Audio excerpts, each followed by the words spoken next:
All right, I'm recording this again because I've already done a recording, but somehow the audio did not come through. And that was a 20-minute long video. So this time, this video will be much shorter because I guess I've already processed my thought of what I want to say. I just completed this book, The Frozen River by Ariel Lawhon, and it's wow is the thing that I would say. I would describe it as wow. Such a great book. Okay, this is a historical fiction of this lady called Martha Ballard. I'm going to talk about the background of Martha Ballard. I'm going to talk about the premise of this book. I'm going to talk about the role of women in society. And then I'm going to talk about rape, which is one of the things in this book. This woman is amazing. Martha Ballard, real human, real person, a midwife that lived in the mid 1700s in the United States. I think back then it was not United States yet, but it was some form of United States was trying to figure itself out and get independent. So there were like it's a lot of civil war going on before inside, fighting the French, fighting the English. And this she lived in Maine. So the this lady, she's a midwife, and back then we don't have gynecologists, right? And we don't have these ultrasounds or whatever fancy tools that gynecologists have. We have midwives who are there specializing in birthing a child, bringing a child to life from a mother. And you know, back then there were just doctors in general, like general doctors, and then you've got midwives.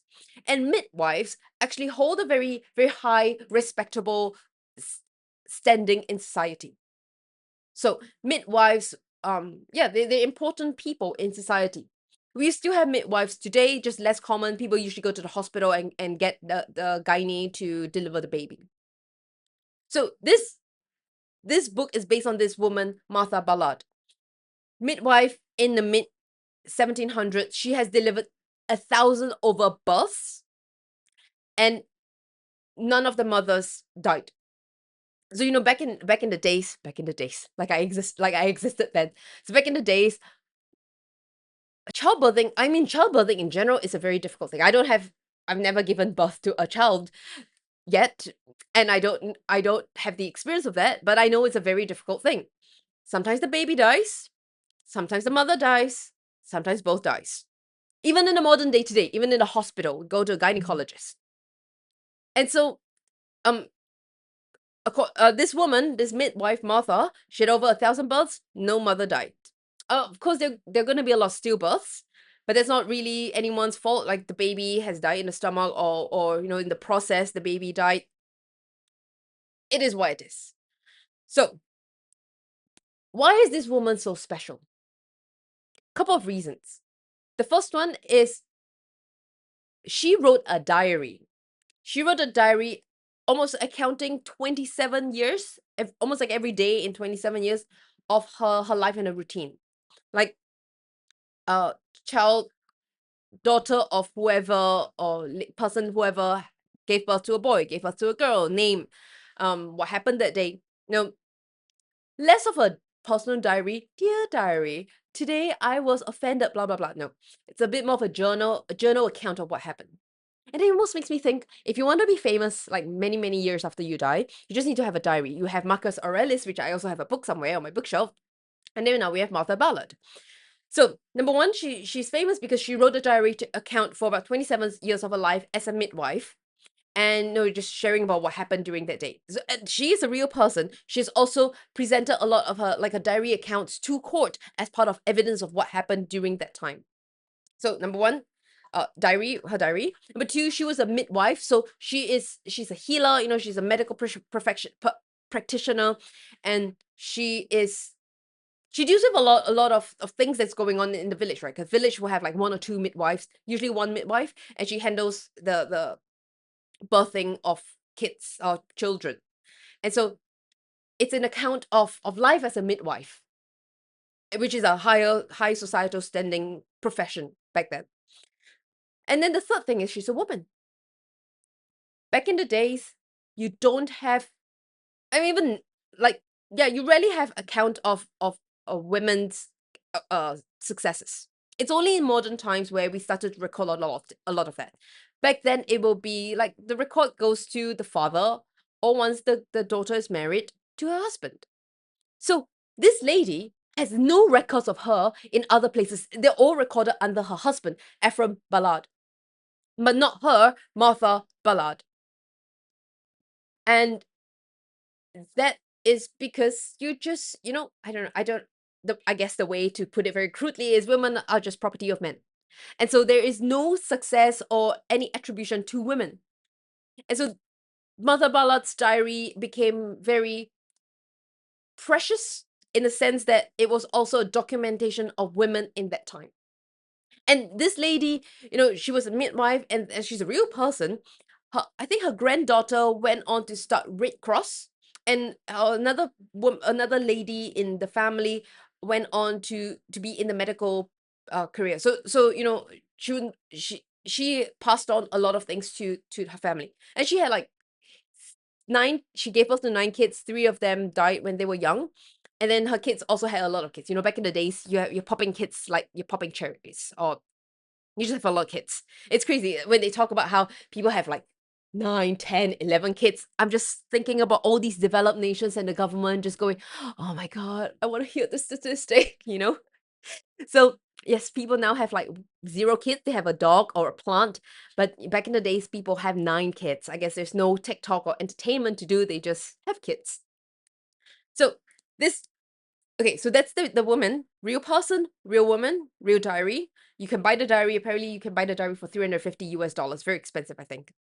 Oh, there's an autobiography written about her as well. They won the Pulitzer Prize. Now, onto this book. So this book is a historical fiction of Martha.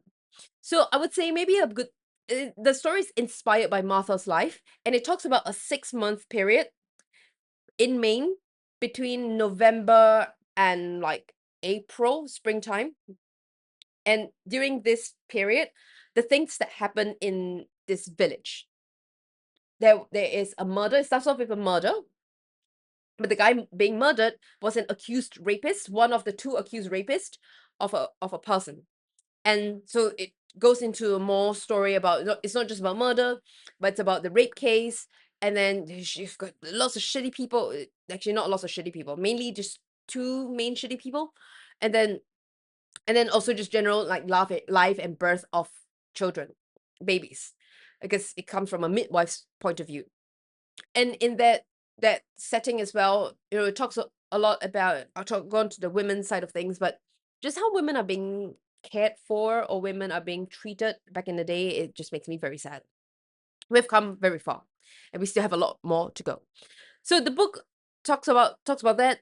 This period is it's known in this part in Maine, Hollowell in Maine, where it's considered like the longest winter, because from November to about April, the river is frozen solid. So it's so cold that the river is frozen solid for such a long time. And this book is just very, very cold, like extremely cold. This was going to be a summer read, and I'm in like my summer hat, and I'm sitting outside with the patio furniture, wicker chair, sitting down, reading this very, very cold book. It's just a very bizarre thing. You read a very cold winter book in summer, it's very bizarre. So this book is better to be read in winter. But it goes on to describe a lot about these little villages, these taverns, and these mills and these farms, and the community around this little village that all of these things happen. Very lovely book. I like the way it's written. It talks about kids being born, talks about young kids courting each other and then ending up together. It talks about rape. It talks about motherhood, talks about fatherhood, talks about love between couples after they have many kids and they're still in love. Talks about men protecting women. Talks about how women are just treated very shitty. And yeah, it talks about a bunch of different things. It's a historical fiction, so a lot of things are inspired by the events written in Martha's diary. And the rape case is by it happened in real life. So the victim, her name is Rebecca Foster. She in real life, she accused 3 people of raping, but there's too many characters in the story, so this lady, this author condensed it down to 2. One is the guy who died, Joshua Burgess. The other one is Joseph. I forgot the name again. Joseph, because it's a shitty name, right? I don't want to remember that. It's bullshit. Bullshit people. Shitty people.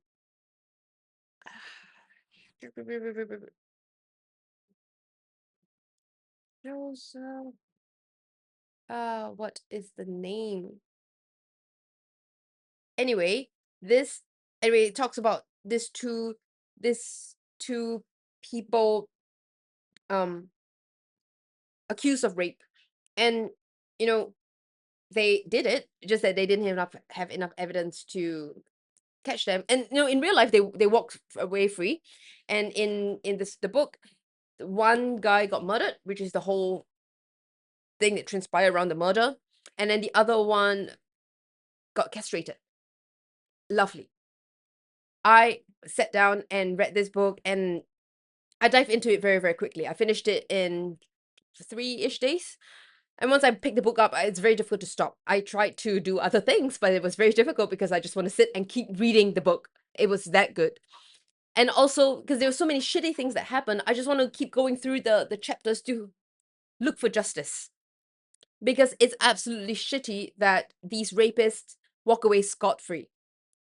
And has to do with, there's a lot of problems that one video cannot talk. There won't be enough videos to talk about. But there are a lot of shitty things that happen. And it's just, yeah, it's just awful. Anyway, I'm very glad that one guy is murdered and one guy is castrated, and they just can't harm women again. In real life, they went scot-free. So, very, very great book. I really like it.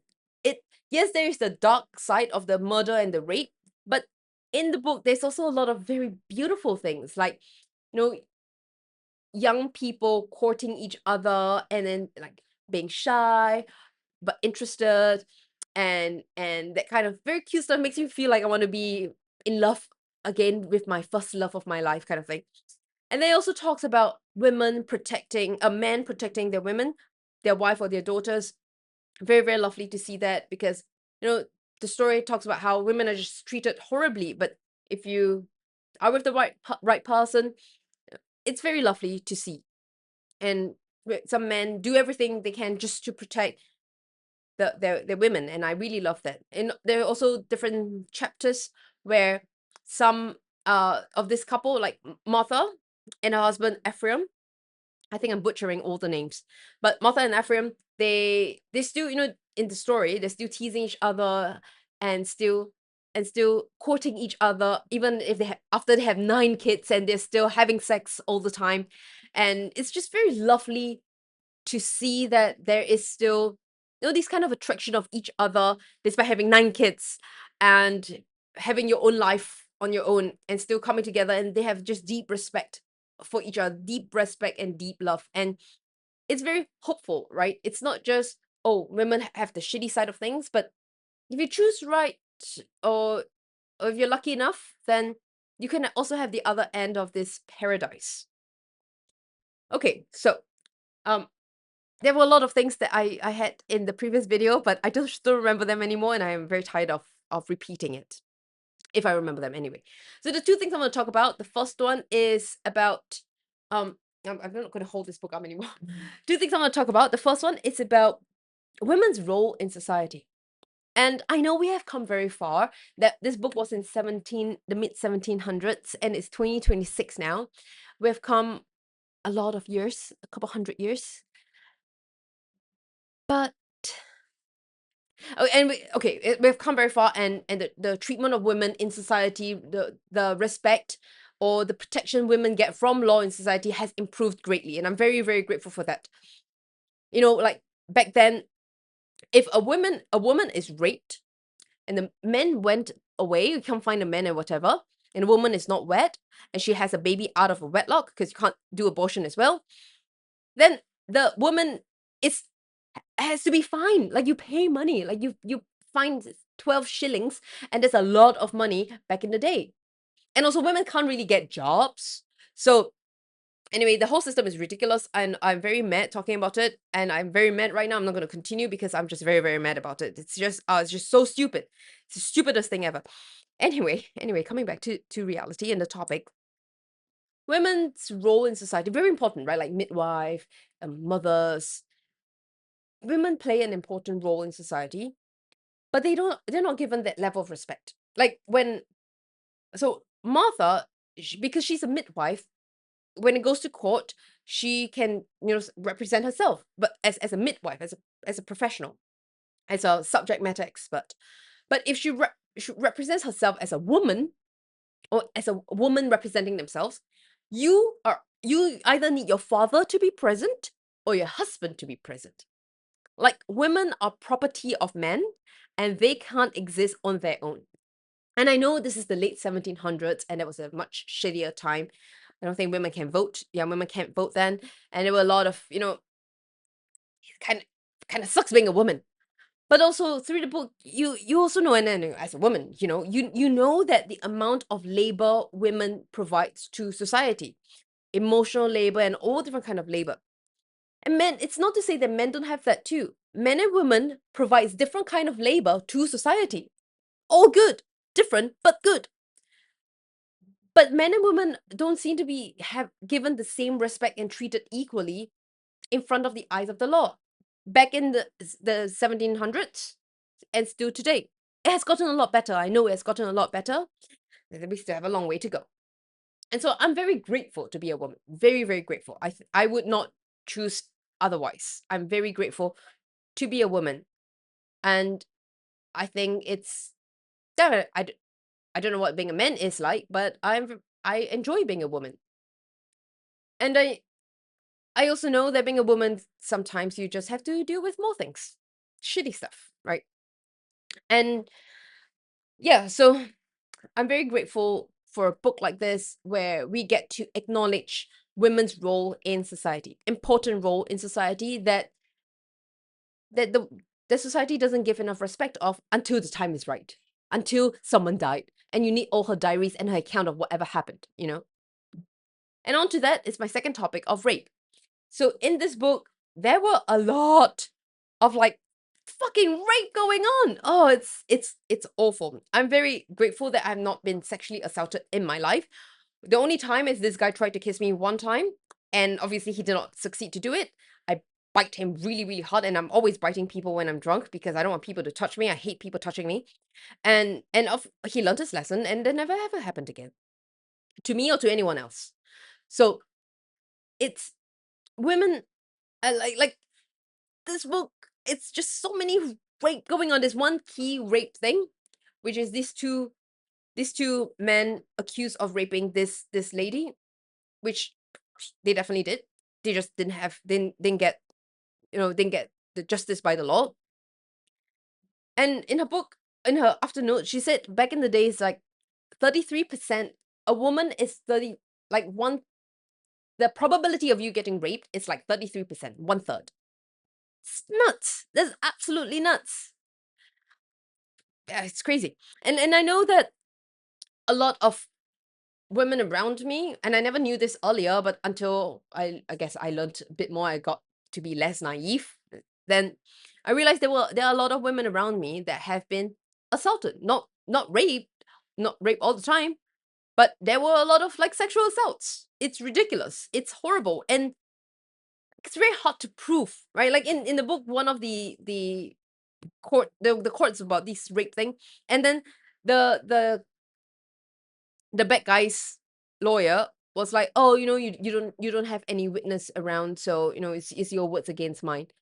I'm like, yeah, bro, it's a rape, right? It's not like I'm doing it in front of everyone with the Singapore's indoor stadium, and I'm inviting everyone to watch and have a witness party.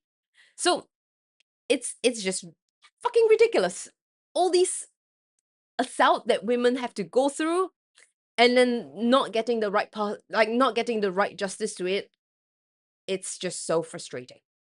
It makes me so angry, and I want to stop talking about it because I don't know what to do about it. What can I do about it? And of course, if I see someone like being mistreated, I will go and help and go and like pretend to be the girl's sister or the girl's friend and take her away.